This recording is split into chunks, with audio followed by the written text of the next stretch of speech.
जय श्री कृष्णा भक्तजनों, आज हम जानने वाले हैं इस वीडियो में पौष मास पुत्रदा एकादशी व्रत कथा के बारे में। तो आइए भक्तों, बिना किसी देरी के शुरू करते हैं।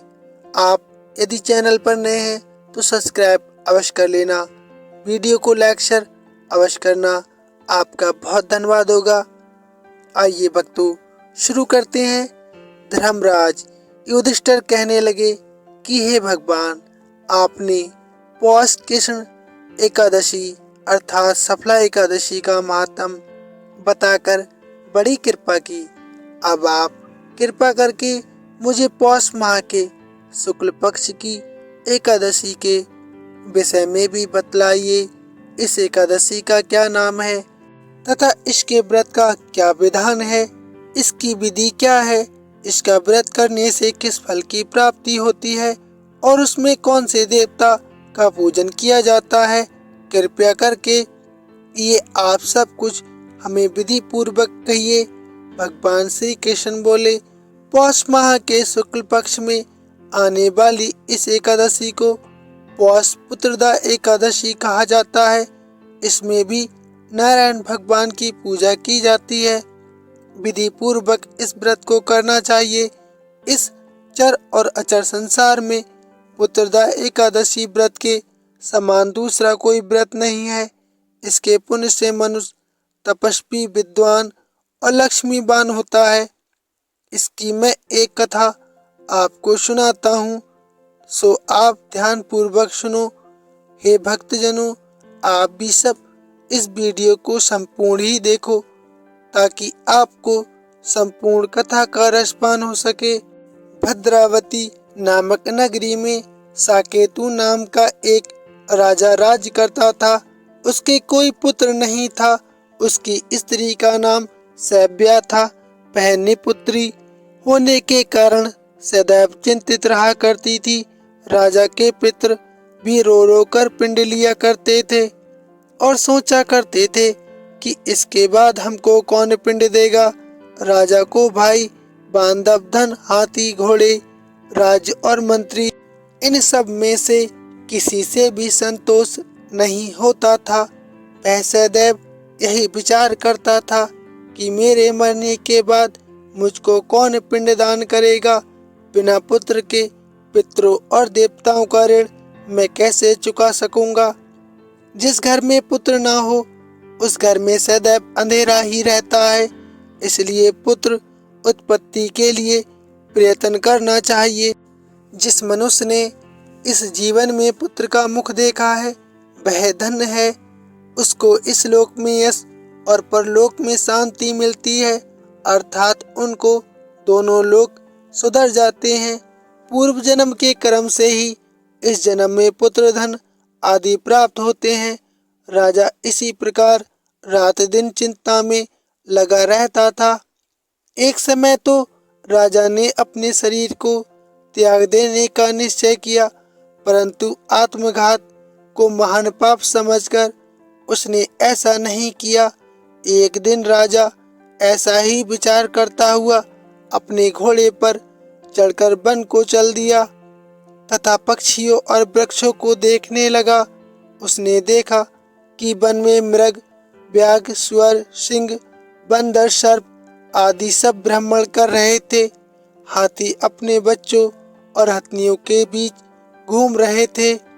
इस वन में कहीं तो गीदड़ अपने कर्कश स्वर में बोल रहे थे, कहीं उल्लू ध्वनि कर रहे थे।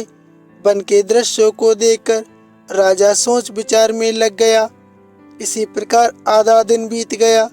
वह सोचने लगा कि मैंने कई यज्ञ किए, ब्राह्मणों को स्वादिष्ट भोजन से तृप्त किया, फिर भी मुझको दुख प्राप्त हुआ। ऐसा मेरे साथ क्यों हुआ। राजा प्यास के मारे अत्यंत दुखी हो गया और पानी की तलाश में इधर उधर फिरने लगा। थोड़ी देर के बाद राजा को एक सरोवर नजर आया। उस सरोवर में कमल खिले थे तथा सारस, हंस, मगरमच्छ आदि विहार कर रहे थे। उस सरोवर के चारों तरफ मुनियों के आश्रम बने हुए थे। उसी समय राजा के दाहिने अंग फड़कने लगे। राजा शुभ शगुन समझकर घोड़े से उतरकर मुनियों को दंडवत प्रणाम करके बैठ गया। राजा को देखकर मुनियों ने कहा, हे राजन, हम तुमसे अत्यंत प्रसन्न हैं। तुम्हारी क्या इच्छा है, सो कह डालो। राजा ने पूछा, महाराज आप कौन हैं और किस लिए यहाँ आए हैं, कृपा करके बताइए। मुनि कहने लगे कि हे राजन, आज संतान देने वाली पुत्रदा एकादशी है। हम लोग विश्वदेव हैं और इस सरोवर में स्नान करने के लिए यहाँ पर आए हैं। ये सुनकर राजा कहने लगा कि हे महाराज, मेरे भी कोई संतान नहीं है। यदि आप मुझ पर प्रसन्न हो तो एक पुत्र का वरदान आप मुझे भी दीजिए। मुनि बोले, हे राजन, आज पुत्रदा एकादशी है, आप अवश्य ही इसका व्रत करें। भगवान की कृपा से अवश्य ही आपके घर में पुत्र होगा। मुनि के वचनों को सुनकर राजा ने उसी दिन एकादशी का व्रत किया और द्वादशी को उसका पारण भी किया। इसके पश्चात मुनियों को प्रणाम करके महल में वापस आ गया। कुछ समय बीतने के बाद रानी ने गर्भ धारण कर लिया और 9 महीने के पश्चात उनके एक पुत्र हुआ। वह राजकुमार अत्यंत शूरवीर, सुंदर, यशस्वी और प्रजापालक हुआ। उसके गुणगान चारों दिशाओं में फैलने लगे और राजा सकुशल रहने लगे और भगवान श्री कृष्ण की जय जयकार करने लगे। श्री कृष्ण बोले, हे राजन, पुत्र की प्राप्ति के लिए पुत्रदा एकादशी का व्रत करना चाहिए। जो मनुष्य इस महात्म को पढ़ता या सुनता है, उसे अंत में स्वर्ग की प्राप्ति होती है। आइए भक्तों, अब जान लेते हैं पारण का शुभ समय।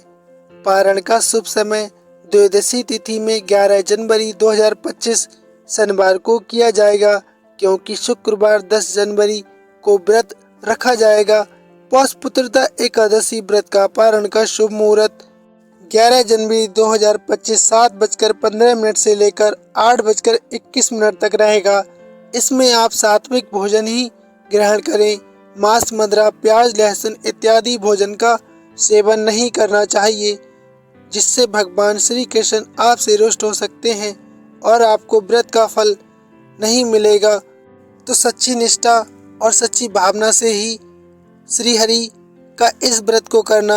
अवश्य ही आपको पुत्र रत्न की प्राप्ति होगी, साथ ही आपका घर धन धान से परिपूर्ण हो जाएगा।